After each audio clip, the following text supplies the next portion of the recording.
Vous écoutez un podcast de EJR Radio, la radio pour tous. C'est l'heure du conte.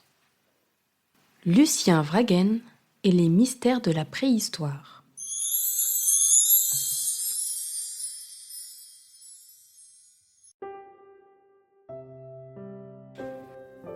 Lucien Wragen s'était toujours intéressé à la préhistoire, mais depuis qu'il avait pris sa retraite, c'était devenu une véritable passion. Il lisait des livres, suivait des conférences, ne manquait pas une émission de télévision consacrée aux découvertes paléontologiques les plus récentes, et chaque fois qu'il en avait les moyens, il allait voir sur place, tant en Europe qu'en Afrique ou en Amérique du Nord. Les peintures rupestres qu'on y a retrouvées, vieilles parfois de plusieurs millénaires. Beaucoup de choses, chez les ancêtres lointains, l'intriguaient. Depuis que les paléontologues l'avaient convaincu que les humains d'il y a 30 ou 50 000 ans étaient dotés d'une intelligence pour le moins équivalente à la nôtre, il admirait leur savoir-faire et leurs outils. Il se demandait comment ils s'étaient mis à parler et de quoi ils pouvaient bien s'entretenir, s'ils se racontaient des histoires et lesquelles. Quand il avait lu que les hommes de Néandertal, d'une race pourtant bien plus ancienne que l'ensemble des humains actuels, enterraient déjà leurs défunts, il s'était demandé quels pouvaient bien avoir été leurs rites et quelles idées ils se faisaient de la mort. Un jour, son petit-fils Alexis lui avait demandé en rentrant de l'école : « Dis grand-papa, est-ce que les hommes des cavernes envoyaient aussi leurs enfants au catéchisme ? » « Bien sûr que non, » avait-il répondu, comme s'il allait de soi que, en ces temps très lointains, il ne devait y avoir ni église, ni religion organisée. Peu satisfait de cette réponse qui le laissait avec ses questions, le petit-fils déçu n'avait pas insisté. Mais Lucien Wragen, lui, s'était mis à réfléchir. C'est vrai, dans le fond, Alexis a peut-être raison. Est-ce que nos ancêtres les plus lointains avaient une religion, ou bien les préoccupations religieuses ne sont-elles apparues que bien plus tard dans l'histoire de l'humanité ? Y avait-il déjà des religions, voilà 10 ou 20 000 ans, bien avant celles de Babylone ou de l'Égypte ? Ces questions le turlupinaient de plus en plus. Il y pensait jour et nuit, jusqu'à en avoir des insomnies.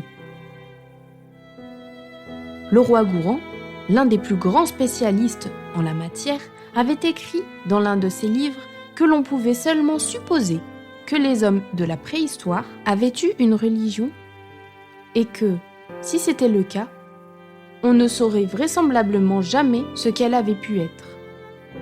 Il ne connaissait pas encore l'usage de l'écriture et aucun texte ne serait jamais là pour nous renseigner sur ce point. Lucien Wragen n'en continuait pas moins à réfléchir et cherchait à imaginer ce qu'avait bien pu être la religion des temps les plus reculés de l'humanité. Lors d'une visite de la grotte de Pechmel, en Dordogne, il était tombé sur un livre susceptible de lui donner des idées. Ses auteurs, un paléontologue français et un paléoethnologue sud-africain, émettait l'hypothèse que, dans certaines grottes, dont justement celle de Pechmel, les hommes de la préhistoire s'étaient donnés à des rites religieux fort proches de ceux des chamans nordiques. Ils seraient allés au fond des grottes, en auraient peint les parois et ils seraient entrés en transe pour se mettre en contact avec un au-delà de notre monde. Un au-delà situé plus loin que la paroi des cavernes dans lesquelles ils accomplissaient leurs rites. Mais était-ce déjà une religion ? Une manière de croire en Dieu ? Malgré la réponse qu'il avait d'abord donnée à son petit-fils, Lucien Wragen était de plus en plus intrigué par la vie de ceux pour qui l'être humain est religieux depuis les origines. Si c'était vrai, on ne pourrait plus dire que l'abandon de toute religion serait l'un des progrès à mettre au crédit des temps modernes. Mais alors, comment imaginer la chose dès les origines, dans sa continuité, à travers l'histoire et la préhistoire ? Un ami à qui il en avait parlé lui avait suggéré une réponse. La conscience et les pensées des humains auraient été, pour ainsi dire, hantées par Dieu depuis les temps les plus reculés.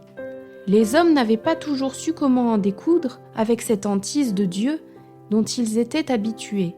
Pour s'en sortir, ils avaient imaginé toutes sortes de rites et de légendes.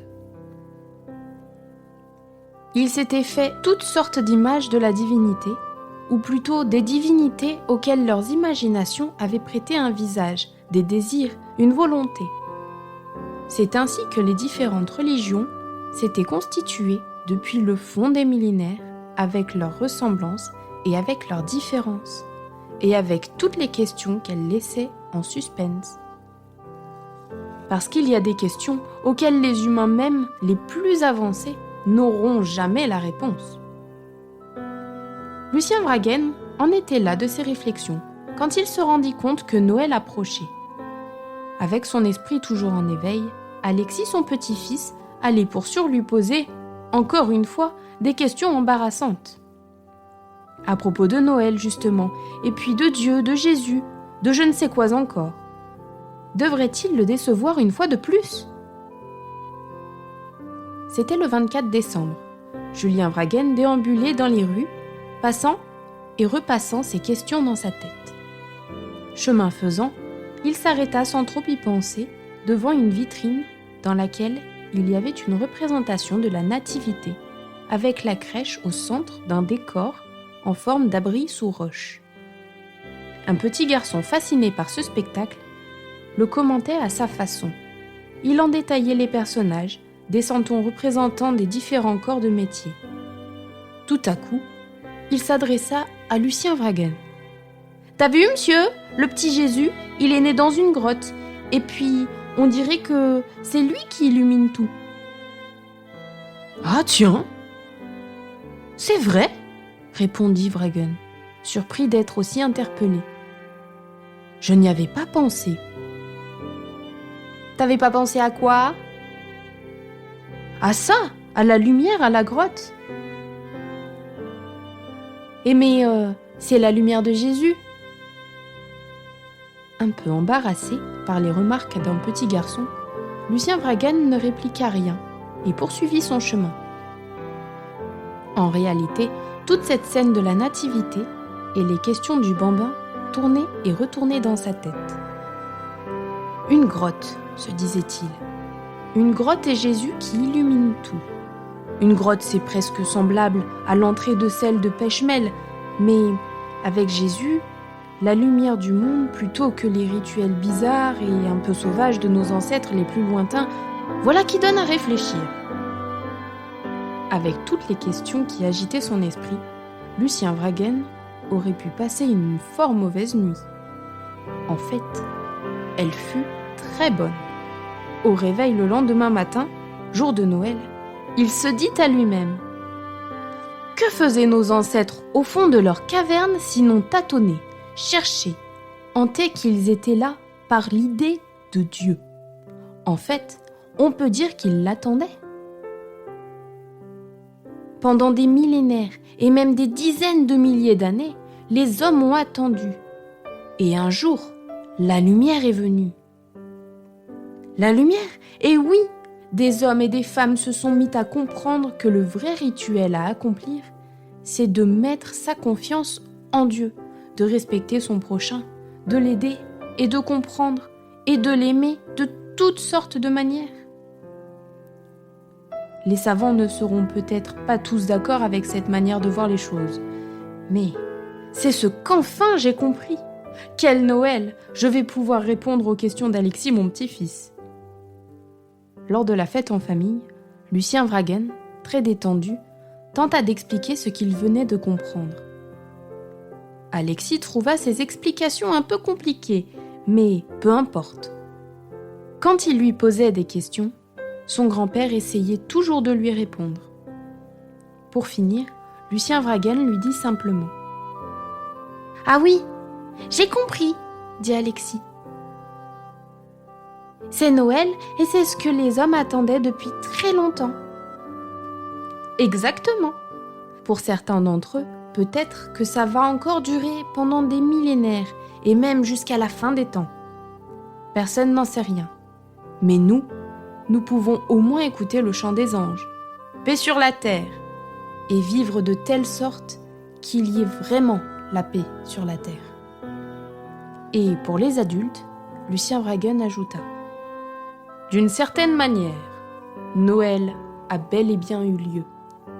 Mais d'une autre manière, en pensant à tous ces millénaires et aux milliards d'êtres humains qui vivaient sur la terre, on peut aussi dire que Noël, pour eux, comme pour nous, doit encore avoir lieu. »